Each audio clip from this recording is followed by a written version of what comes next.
सभी को मेरा गुड मॉर्निंग। मैं Rajendra Kumar Rohilan, faculty of SMP school Kairwali. हाँ तो बच्चों, हम पढ़ रहे थे काल के बारे में। उसी प्रक्रिया को आगे बढ़ाते हुए आज हम पढ़ेंगे भूतकाल के बारे में। पीछे हमने पढ़ा कि काल होता क्या है, काल की परिभाषा के बारे में। उसमें हमने वेदों के बारे में पढ़ा कि काल होते कितने प्रकार के हैं, 3 प्रकार के: वर्तमान काल, भूतकाल और भविष्य काल। वर्तमान काल के बारे में हमने परिभाषा पढ़ी कि वर्तमान काल में कहते किसे कि कोई भी कार्य कर्ता के द्वारा कोई भी कार्य अगर वर्तमान समय में किया जाता है तो वह किसी भी कार्य के होने के बारे में यह पता चले कि वह अभी हुआ है तो वहाँ पर वर्तमान काल होता है। वर्तमान काल के हमने भेद भी पढ़े: सामान्य वर्तमान, अपूर्णीय तात्कालिक वर्तमान, संदिग्ध वर्तमान, संभाव्य वर्तमान और आज्ञार्थक वर्तमान। ये हमने उसके 5 उपभेद पढ़े। आज हम पढ़ेंगे भूतकाल कि भूतकाल होता क्या है, भूतकाल की परिभाषा क्या होती है और भूतकाल होते कितने प्रकार के। तो भूतकाल की परिभाषा: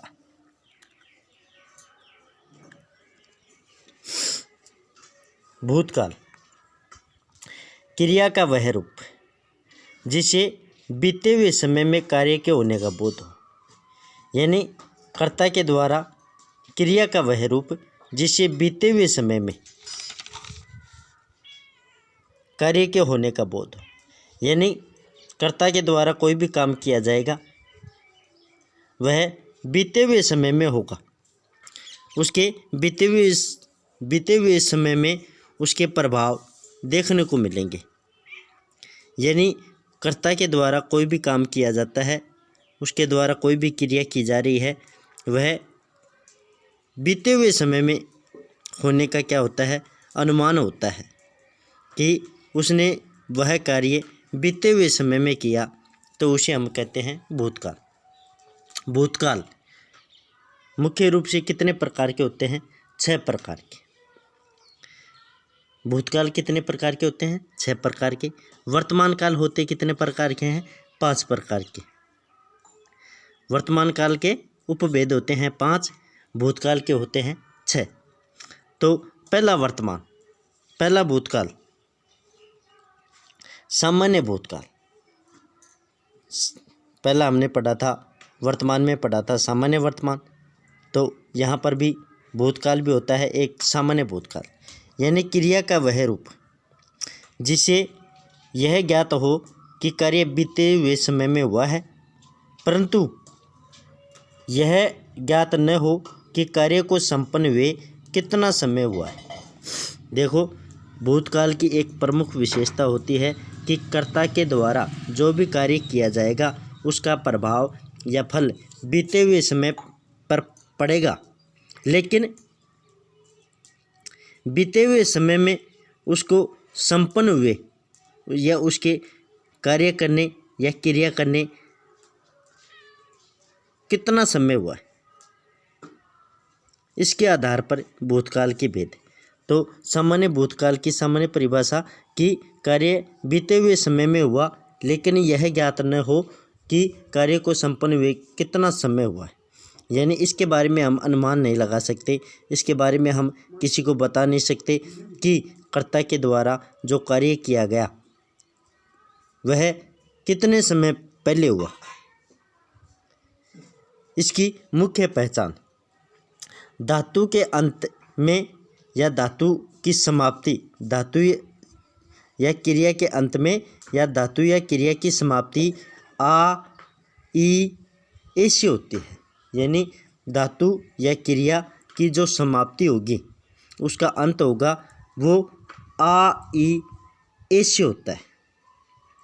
यानी सामान्य भूतकाल की हमने परिभाषा पढ़ी उसके बारे में कि क्रिया बीते हुए समय में संपन्न होगी, लेकिन यह ज्ञात नहीं होगा कि कार्य को संपन्न हुए या किए हुए कितना समय हुआ है, इसके बारे में निश्चित अनुमान नहीं होता।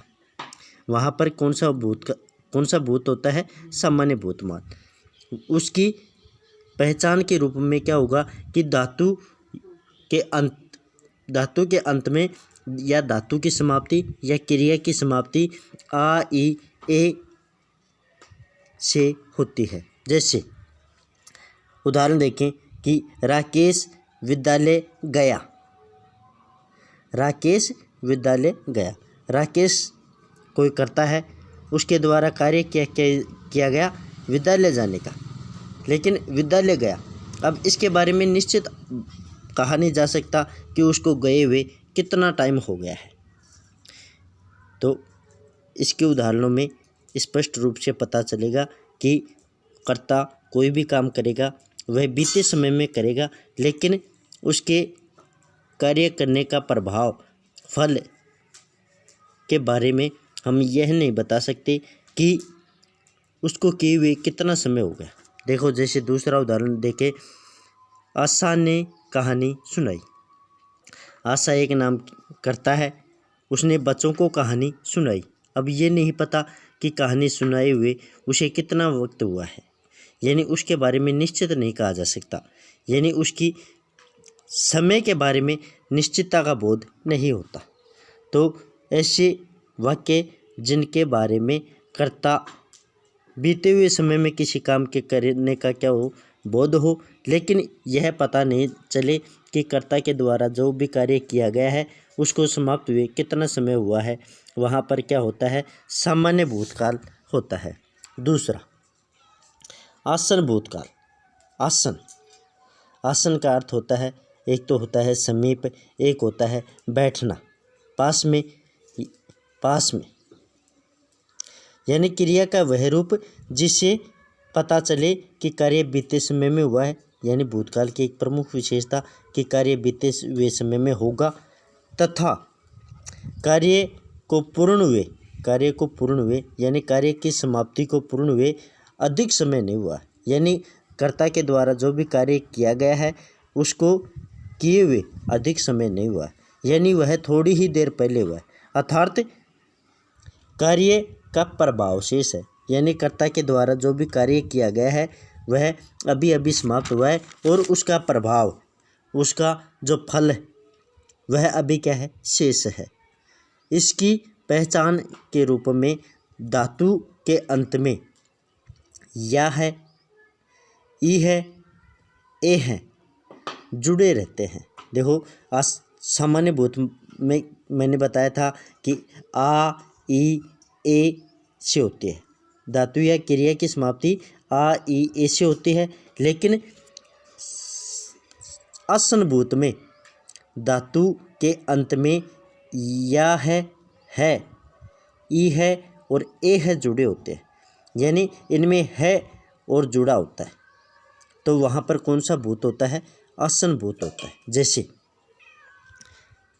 जैसे विद्या बाजार गई है, यानी विद्या ने कार्य क्या किया? बाजार जाने का, लेकिन अभी गई है, थोड़ी ही देर पहले गई है, यानी आसन भूत, यानी क्रिया को समाप्त हुए अभी थोड़ा ही समय हुआ है। जैसे मैं कहूँ कि बच्चे खेलने गए हैं,